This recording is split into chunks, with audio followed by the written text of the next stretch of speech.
Buenas noches.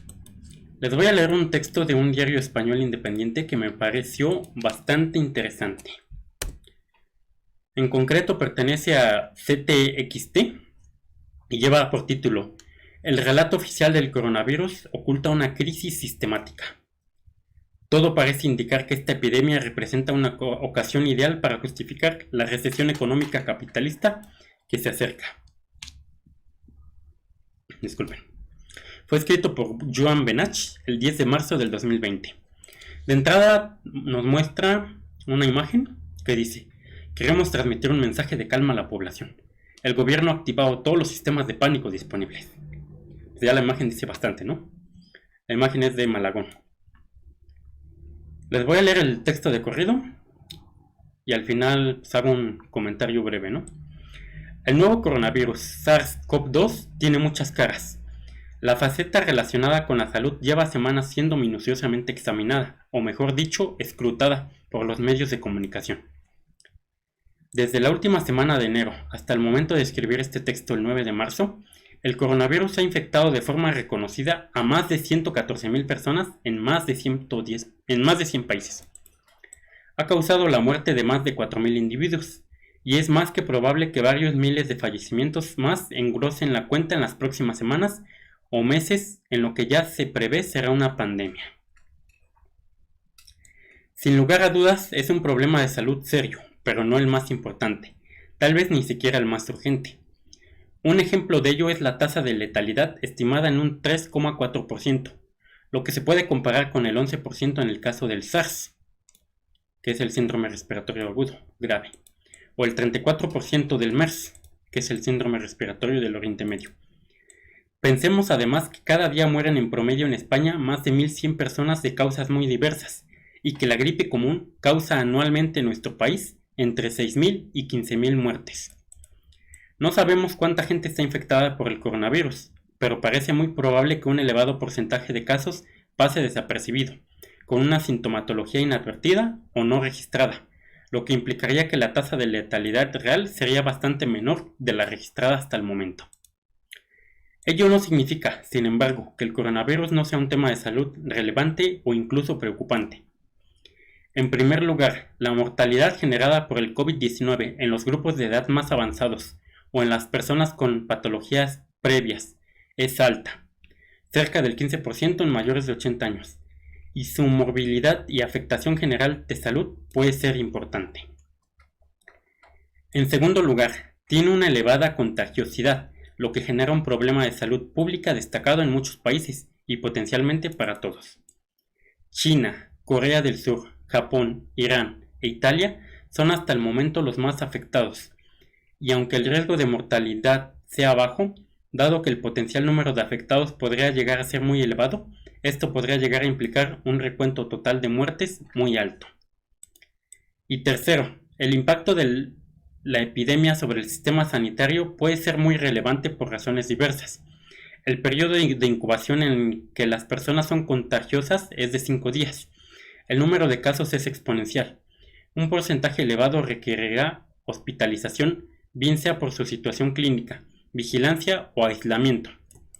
Los pacientes deberán estar aislados hasta que dejen de ser contagiosos, lo que requiere de afinados sistemas de cribado, un elevado volumen de procesamiento de muestras en centros de referencia y una gobernanza integrada de decisiones clínicas y salud pública para identificar los pacientes cribados, puestos en cuarentena y si esta debe hacerse en domicilio o en un centro hospitalario. Además, una parte importante del trabajo de muchos profesionales sanitarios españoles se está destinando al abordaje de la emergencia en curso. A ello se le añade que el personal sanitario es el colectivo más expuesto y a la vez el que mayor riesgo alberga de contagiar a individuos particularmente vulnerables frente a la infección, por lo que la sobrecarga es doble. Las sociedades científicas de diferentes especialidades médicas han realizado protocolos conjuntos y documentos informativos muy valiosos. Sin embargo, la complejidad y el coste asociados a estas medidas excepcionales son altos y suponen un elevado estrés para el sistema sanitario, que se traduce en un no menospreciable riesgo de desborde o incluso colapso si los hospitales actúan durante un periodo prolongado como el principal frente de contención de la epidemia. Por último, es también motivo para la preocupación la probabilidad de que, al menos a corto plazo, se trate de una epidemia recurrente y que pueda repetirse cada año. Parece probable que el SARS-CoV-2 ha llegado para quedarse y que permanezca entre los virus que habitualmente afectan a la humanidad, como ocurrió con la gripe A. Además, pueden aparecer epidemias de origen similar al coronavirus actual o incluso mucho más graves que podrían generar una pandemia con una mortalidad global mucho mayor.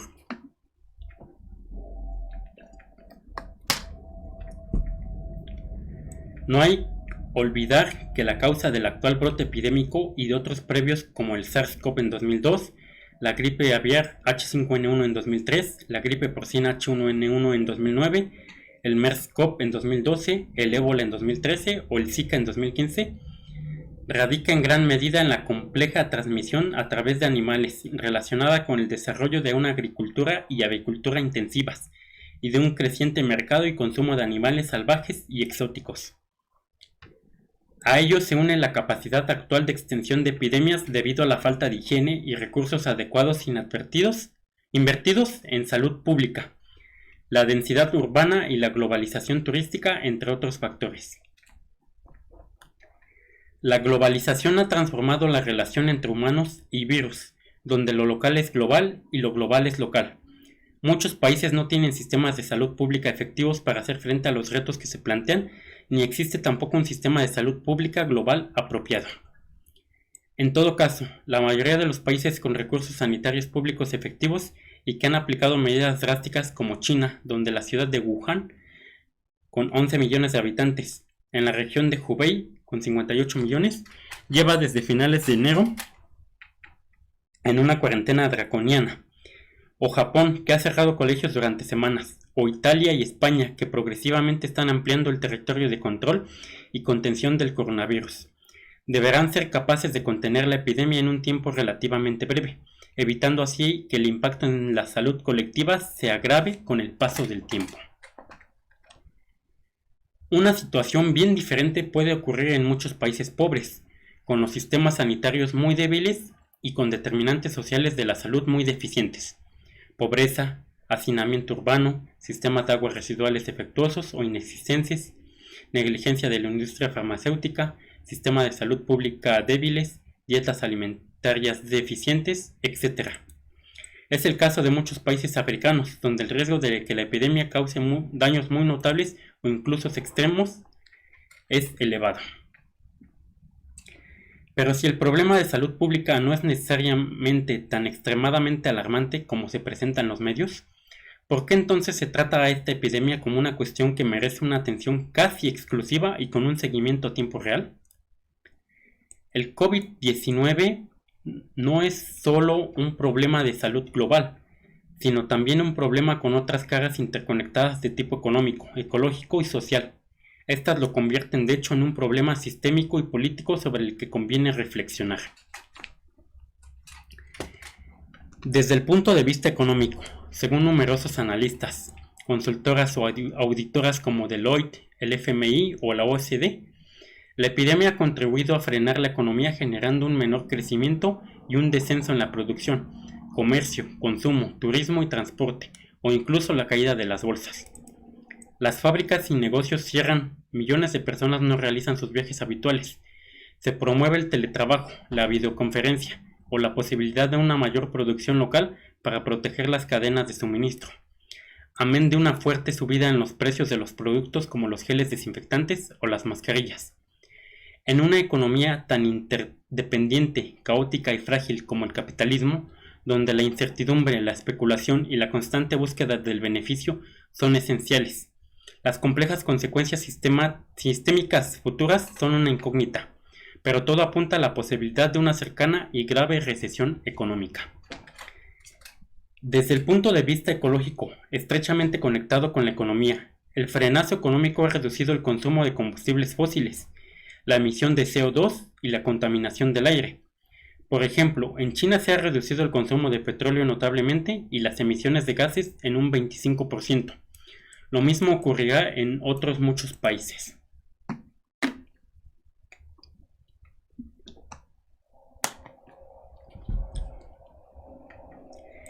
El impacto de la epidemia del coronavirus puede parecer paradójico. Sus evidentes efectos negativos en la salud, la sociedad y la economía a corto plazo son beneficiosos para la crisis climática y ecología, y tal vez también para la salud a mediano plazo. Como en toda crisis económica, al frenar la actividad industrial y el transporte, se reduce la mortalidad y morbilidad asociados a accidentes laborales, de tráfico, a la contaminación ambiental, etc. Esa aparente paradoja queda despejada cuando se comprende que la lógica de crecimiento exponencial y muchos de los desarrollos característicos del capitalismo son altamente perjudiciales para la homeostasis del planeta y el desarrollo social, y por tanto para la salud colectiva. Desde el punto de vista social, estamos ante una epidemia de pánico, cuyo origen podemos rastrear en algunas de sus características esenciales. No es una epidemia altamente letal, pero es nueva y de origen aún no del todo esclarecido. No podemos predecir su evolución, lo que crea una gran incertidumbre. No existe un tratamiento ni vacuna efectivos. Se ha extendido con rapidez en los países más ricos del planeta y seguramente en todo tipo de clases sociales. Los medios de comunicación y las redes sociales han magnificado su impacto entre una población que mayoritariamente siente fobia al riesgo. La epidemia es una oportunidad para degradar y aislar a China, al tiempo que localmente se generan respuestas racistas y xenófobas. Pero, además, la crisis del COVID-19 plantea dos asuntos adicionales de importancia. Por un lado, el imprescindible papel de los gobiernos, los servicios y la investigación pública para controlar de forma coordinada tanto la epidemia en sí como una probable epidemia de autoritarismo, visible en China con medidas de vigilancia y control extremas para detectar casos de infección inadvertidos, y la aplicación de medidas restrictivas poco transparentes cuando no directamente represivas. La falta de claridad en la información difundida se refleja también en los medios ciegos de la inmediatez, atados al poder de grandes corporaciones que buscan audiencia mediante el impacto inmediato emocional y el entretenimiento, y que son incapaces de transmitir un diagnóstico crítico y sistémico de lo que ocurre. En segundo lugar, la actual epidemia mediática del coronavirus representa un coste de oportunidad en un sentido bien conocido por muchos políticos. Cuando no se quiere hablar de un tema que molesta, se distrae la atención hablando de otro. Ejemplos de ello son los ataques de Clinton en Sudán y Afganistán para tapar su affair con Mónica Lewinsky, o la puesta en libertad por Berlusconi de políticos con cargos de corrupción el mismo día que Italia se clasificó para la final de la Copa del Mundo de fútbol. Al hablar casi exclusivamente del coronavirus durante tantas semanas, no hablamos de otros problemas mucho más graves que se pasan desapercibidos. Como ha señalado el filósofo Santiago Alba Rico, desde que existe el COVID-19 ya no ocurre nada. Ya no hay infartos, ni dengue, ni cáncer, ni otras gripes, ni bombardeos, ni refugiados, ni terrorismo, ni nada. Ya no hay, desde luego, cambio climático. O también el economista Fernando Luengo, al decir que ya no se habla del elevado endeudamiento de las corporaciones privadas no financieras, el cordón umbilical que une la política de los bancos centrales a las grandes entidades bancarias y corporaciones, o el aumento de la desigualdad, la represión salarial, ni tampoco del drama de las personas refugiadas en Lesbos, aplastadas por la policía griega y la extrema derecha, o los asesinatos de mujeres, ni desde luego tampoco se habla de la atroz crisis ecológica que vivimos, que pone en peligro la vida en el planeta y la propia existencia de la humanidad, o de la precarización laboral masiva que padecen miles de millones de personas en el mundo. Incluso las investigadoras italianas de la Universidad de Milán y el Hospital Sacco que aislaron la cepa del virus. El COVID-19 es un detonador complejo de la crisis sistémica del capitalismo, en el que todos los factores anteriores están fuertemente interconectados, sin que se puedan separar entre sí. Todo parece indicar que esta epidemia puede representar una ocasión ideal para justificar la crisis económica capitalista que parece estar acercándose. El miedo produce una brusca caída de la demanda, que baja el precio del petróleo, lo que revierte en la emergencia de una crisis anunciada hasta este momento. Muy probablemente el coronavirus no es el único responsable de las caídas en las bolsas, como se dice, ni de una economía capitalista desacelerada, con las ganancias de las corporaciones y la inversión industrial estancadas, sino que es la chispa de una crisis económica pospuesta. Ahí se movió. Sino que es la chispa de una crisis económica pospuesta donde la mala salud de la economía es muy anterior a la epidemia. Como han señalado diversos economistas críticos como Alejandro Nadal, Eric Toussaint, Michael Roberts, aunque los mercados bursátiles son imprevisibles, todos los factores de una nueva crisis financiera están presentes desde al menos 2017. El coronavirus sería tan solo la chispa de una explosión financiera, pero no su principal causa. Además, no debe menospreciarse el papel de los gigantes accionistas, como lo son fondos de inversión como BlackRock y Vanguard, grandes bancos, empresas industriales y megamillonarios, en la desestabilización bursátil vivida en las últimas semanas. Estos agentes recogerían así los beneficios de los últimos años y evitarían pérdidas invirtiendo en los más seguros, aunque menos rentables, títulos de deuda pública, y exigiendo a los gobiernos que una vez más echen mano de los recursos públicos para paliar pérdidas económicas. La propaganda de los grandes grupos económicos y mediáticos oculta la realidad e impide comprender adecuadamente lo que está ocurriendo. Transformar la compleja estructura social de un tren sin frenos, como el capitalismo, requiere imaginar de una sociedad distinta y realizar un cambio radical con políticas globales, sistémicas, en ecología, economía y salud, que diseñen y experimenten formas alternativas de vida en un modelo productivo y de consumo más justo, homeostático y simple y saludable. Un primer paso necesario es no engañarnos con las informaciones incompletas, emocionales o tóxicas del relato mediático hegemónico del coronavirus y tratar de comprender la crisis sistémica que oculta. Y bueno, ya al final del texto nos dice: Joan Benach es profesor, investigador y salubrista. Como les dije, este es un texto que me pareció bastante interesante. Plantea de forma muy concreta esta situación, ¿no? Que el coronavirus se le está echando la culpa de todo, de la crisis en salud, de la crisis económica, de la crisis de la sociedad. Pero todos estos factores ya estaban presentes antes del coronavirus, ¿no? Además nos menciona, ¿no? ¿Por qué si no es una enfermedad tan brutal? Que se habla de una tasa relativamente baja del 3,4%. Por aquí la vi, del 3,4%. Ya se los había dicho en otro momento. Eso quiere decir que de cada 100 personas que contraigan la enfermedad, 3,4 personas van a perder la vida a causa de esta enfermedad, ¿no? Que igual dice, si es algo que tiene que tomársele importancia, porque es una enfermedad contagiosa, ¿no? Entonces, si hay 100 personas, se van a perder 3,4 vidas. Pero si hay 10,000 personas, se van a perder 340 vidas, ¿no? Es a lo que se refiere en otra parte del texto, ¿no? Además habla de las medidas restrictivas que se han estado dando en muchos países, como lo son España e Italia, que es un grado de represión así brutal.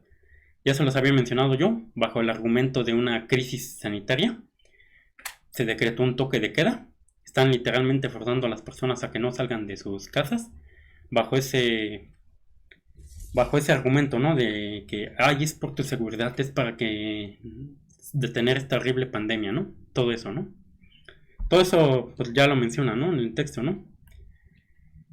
Esta otra cosa muy interesante que menciona es que si se sigue dando a los hospitales la tarea de contener esta epidemia, no van a aguantar mucho, en el que el sistema sanitario de algún país empieza a colapsar, que de por sí ya están colapsados, ¿no? Porque al ser la principal situación, por ahí he escuchado muchos casos de personas que dicen que no las están atendiendo de otras cosas, que solo las están atendiendo si van enfermas del coronavirus. Entonces pareciera que se paró todo, se pararon las enfermedades. O sea, sí es lo que está sucediendo. La realidad es que no. Todas las enfermedades que ya estaban, ahí siguen, sigue habiendo pacientes con ellas, pero ahorita toda la atención está centrada por alguna razón en el coronavirus. Además, pareciera ser, como lo menciona el texto, que realmente está ocultando una crisis que ya estaba existente, ¿no? Ese discurso de que gracias al coronavirus se viene una recesión económica. Todos esos factores, como ya lo menciona el texto, algunos economistas dicen que esos factores desde 2017 ya se veían presentes. ¿Qué quiere decir? Pues que desde 2017 ya había datos suficientes para decir que en años próximos iba a haber una fuerte recesión económica. ¿Qué otra cosa pudiera destacar del texto? Pues ya finalmente lo que nos dice, ¿no?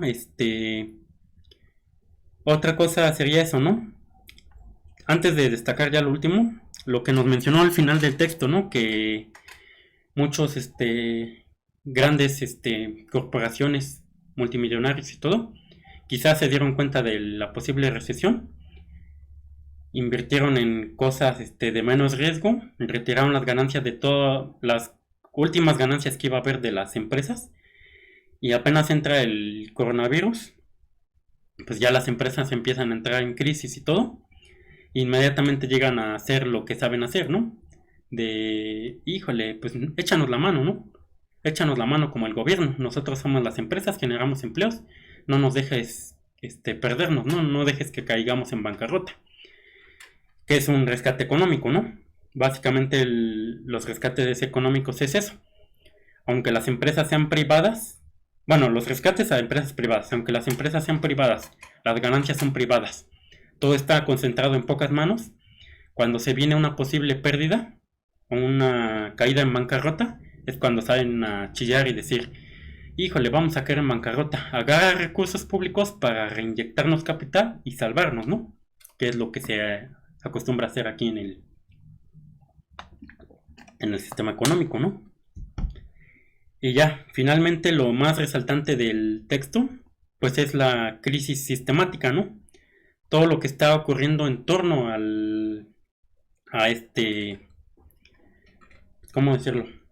Los millones de despidos, todo lo que está viendo, ¿no? Como el coronavirus aparentemente es tan importante que ha desaparecido todos los problemas del mundo, ¿no? Manifestaciones que había fueron neutralizadas, desempleo, desigualdad, pobreza, violencia contra la mujer, el tema de los refugiados, los bombardeos, temas de terrorismo, todos estos temas desaparecieron, ¿no? Como por arte de magia. Y todo esto, pues bueno, nos lo plantea de una manera muy adecuada, considero yo, el texto, ¿no? Los invito pues, a que lo relean, es un texto bastante interesante que nos pone realmente a pensar. Y bueno, yo los dejo hasta aquí y los veo en un futuro video.